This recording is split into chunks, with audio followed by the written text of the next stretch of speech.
The path to a perfect finish.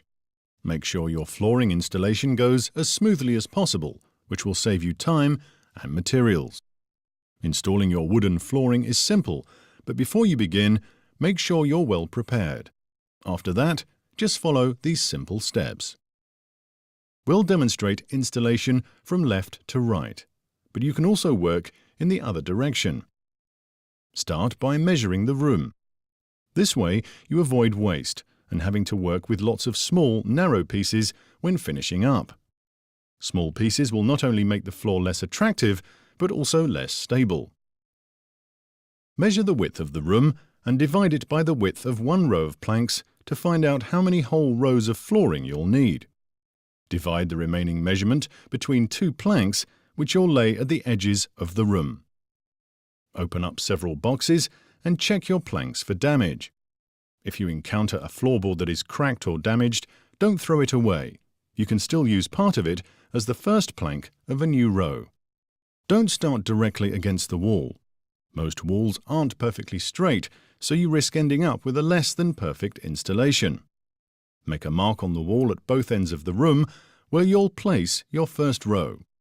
This will give you a reference point for where the whole planks should start and end.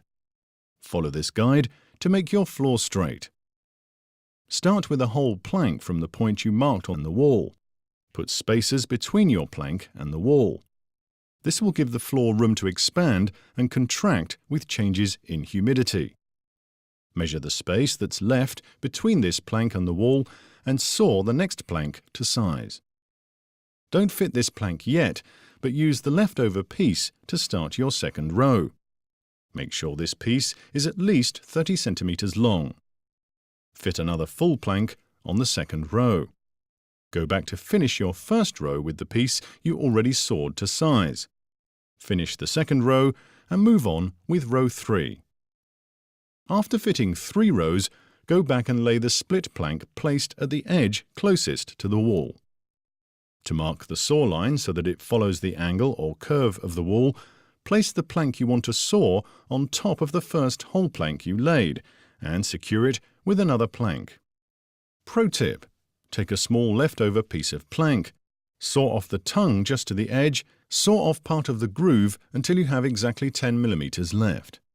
Put a pen on one side of the piece and place the other end against the wall. Drag it along the wall as you draw a line on the plank you want to saw. Click it into place. Do this at an angle of 20 to 30 degrees. Press the short side down. Slide them together horizontally. You can use a tapping block if needed. Knock it firmly into place using a flat crowbar. Don't forget to add spacers. When this is done, you can start working directly from the floor. Pro tip: use the piece sawn off the last plank in the previous row on the next row.